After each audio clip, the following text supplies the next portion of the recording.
Sebagai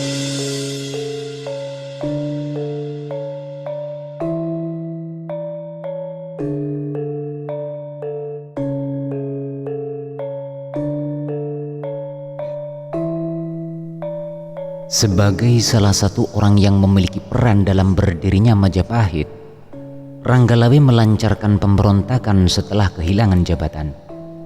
Ranggalawe Adipati Tuban yang turut mendirikan Majapahit menemui takdir pahit ketika jabatan Pati Amangkubumi jatuh ke tangan Nambi, bukan kepadanya atau Lembu Sora. Merasa diabaikan, pemberontakan pun meletus, menciptakan dinamika politik yang menarik di awal masa kejayaan Wilwati.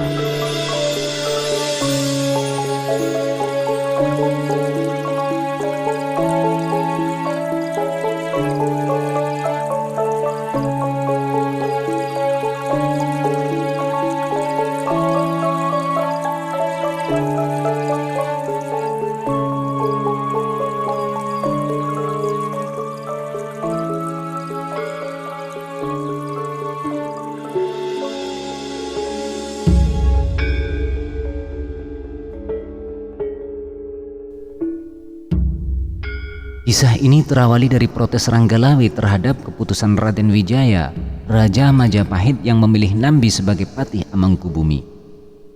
Ranggalawe dan Lembu Sora merasa dirinya lebih berhak menduduki posisi tersebut. Pemberontakan ini mengguncang fondasi negara baru, menciptakan rentetan peristiwa dramatis.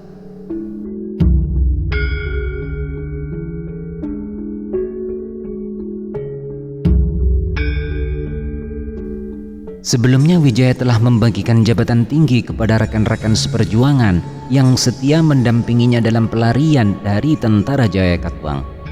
Nama-nama seperti Wiraraja, Nambi muncul dalam prasasti-prasasti sejarah, menampilkan dinamika Majapahit yang tengah berkembang. Namun Ranggalawe tidak dapat menerima kenyataan bahwa Nambi mendapatkan jabatan lebih tinggi darinya.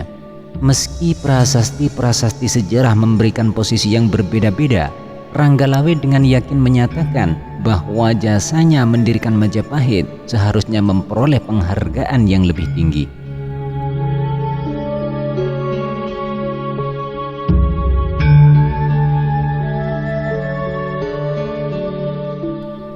Dalam sebuah dialog dramatis, Ranggalawe menegaskan bahwa Patih Nambi tidak sehebatnya dalam keberanian dan kepemimpinan. Dia merasa diabaikan dan tidak dihargai, menyuarakan kekecewaannya kepada Wijaya. Konflik ini menciptakan ketegangan di antara para pemimpin Majapahit. Ranggalawe dengan penuh keyakinan mengklaim bahwa Nambi tidak setara dengannya dalam keberanian dan pengorbanan selama perjuangan. Dia mengungkapkan ketidaksetujuannya terhadap pemilihan Nambi sebagai Patih Amangkubumi, meramalkan bahwa keputusan tersebut dapat merugikan Majapahit. Dalam balasan tenangnya, Nambi menahan dan mengatakan bahwa tidak pantas beradu mulut di hadapan Sang Prabu. Meski demikian, dia dengan tegas membela diri, menyebut bahwa dirinya dan Sora berperan penting dalam melawan tentara Tartar, menyelamatkan Majapahit dari kehancuran. Pertarungan kata-kata ini menarik perhatian Kebo Anabrang, panglima perang yang dulunya dipimpin oleh Ranggalawe.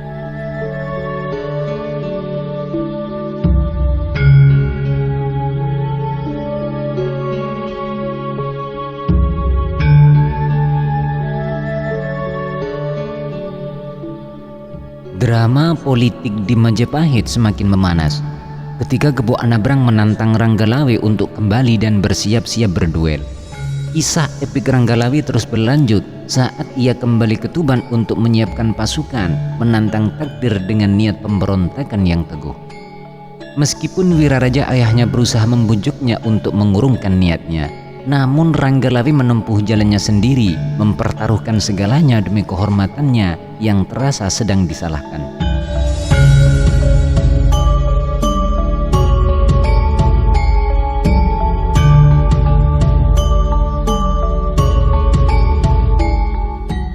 Kidung Ranggalawe yang dianggap sebagai karya anonim menggambarkan Ranggalawe sebagai sosok kasar, cablak dan gerusa-gerusu, dengan suara lantang yang menandakan kepribadian yang mencolok.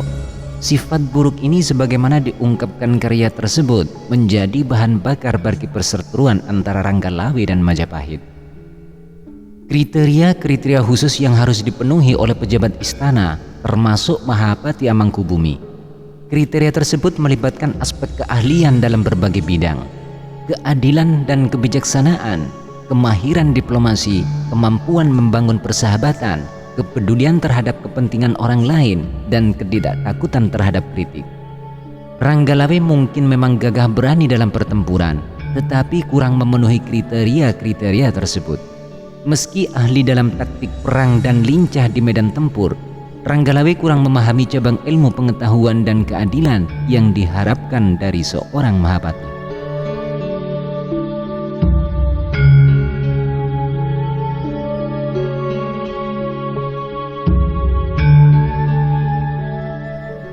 Dalam pertempuran melawan Majapahit, Ranggalawe dengan kepiawaian dan strategi perannya berhasil membuat tentara Majapahit kesulitan, bahkan menyulitkan raja sendiri untuk menaklukkannya.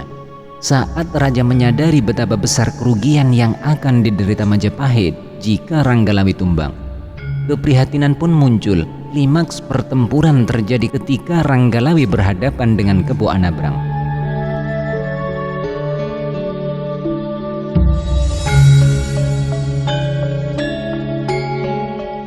Awalnya Anabrang hampir tewas di tangan Ranggalawe, namun pertarungan memuncak di sungai, di mana Anabrang berhasil memiting Ranggalawe hingga kehabisan nafas. Namun drama tak berhenti di situ. Lembu Sora, adik Wiraraja dan paman Ranggalawe dengan penuh kemarahan menikam Anabrang sebagai bentuk pembalasan atas kematian sang pemimpin.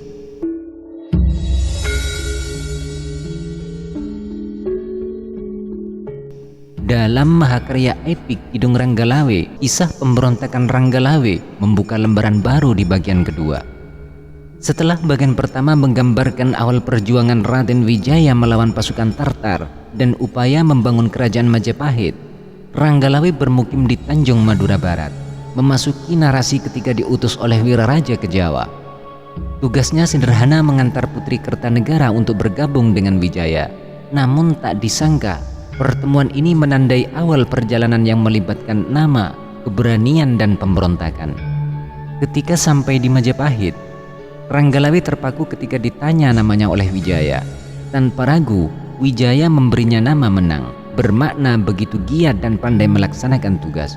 Sesuai keinginan raja, kreativitas Wijaya dalam memberi nama ini mengukir jejak penting, karena kemunculan nama Ranggalawe sebagai pengganti melambangkan kebijaksanaan politik yang dimiliki Ranggalawe.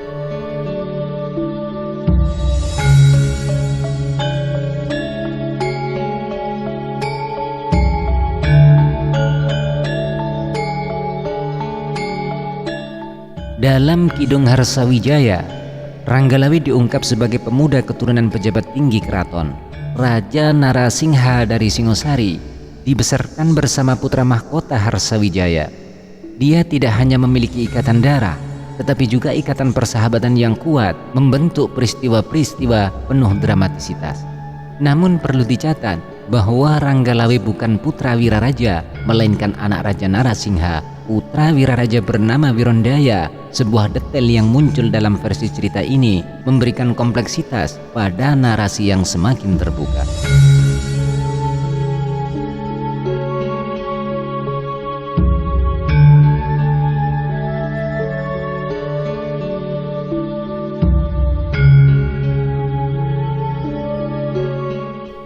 Pemberontakan Ranggalawe diuraikan secara rinci dalam Kidung Panji Wijayakrama.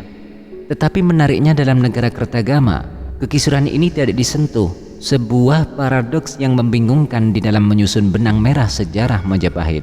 Dalam Serat Pararaton, waktu kekisuran tersebut dicatat dalam Candra Sangkalan Utami Paksaning Wong, yaitu tahun 1217 Saka atau 1295 Masehi. Sebuah referensi kritis yang menjadi petunjuk untuk memahami kronologi peristiwa tersebut. Akhirnya keputusan Wijaya untuk merelakan kematian Ranggalawe dan Anabrang menghadirkan babak penuh kepedihan.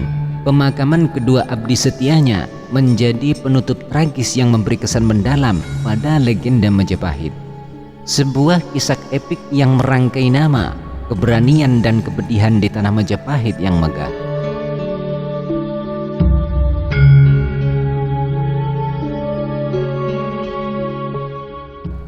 Kidung Ranggalawi dan Kidung Panji Wijayakrama membawa kita ke dalam dunia penuh misteri yang melibatkan cinta dan perjuangan. Ranggalawi dengan dua istri, Maraga dan Tirtawati, menciptakan jalinan rumit kehidupan pemimpin pemberontakan ini. Sebagai catatan menarik, kedua naskah tersebut menyebutkan bahwa mertua Ranggalawi adalah gurunya sendiri, Ki Ajar Pelandongan. Kisah ini semakin dramatis setelah lahir putra Ranggalawi dari Martaraga yang diberi nama Kuda Anjampiani.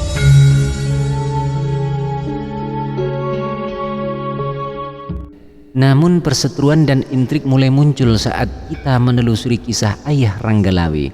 Kidung Ranggalawi dan Kidung Panji Wijayakrama mengklaim bahwa Arya Wiraraja adalah ayah Ranggalawi. Namun para raton mengatakan bahwa Arya Wiraraja adalah ayah Nambi, menambahkan lapisan kompleksitas pada garis keturunan. Kidung Harsawijaya memperkenalkan versi yang berbeda, menyebutkan bahwa putra Wiraraja yang membantu membuka hutan tarik adalah Nambi. Sedangkan Ranggalawi adalah perwira kerajaan Singasari yang kemudian menjadi patih pertama Majapahit. Namun uraian ini dipertanyakan ketika Prasasti Sukamerta tahun 1296 Masehi membuktikan bahwa patih pertama Majapahit adalah Nambi, bukan Ranggalawi.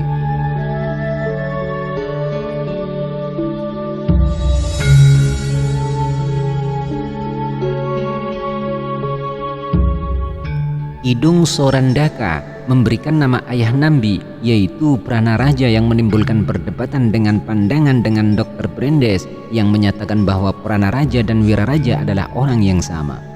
Slamet Muljana mencoba menyusun puzzle ini dengan menyatakan bahwa Nambi adalah putra Pranaraja.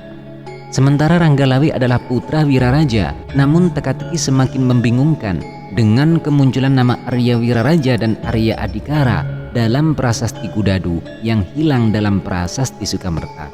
Slamet Muljana mempertahankan pandangannya bahwa keduanya adalah tokoh yang berbeda.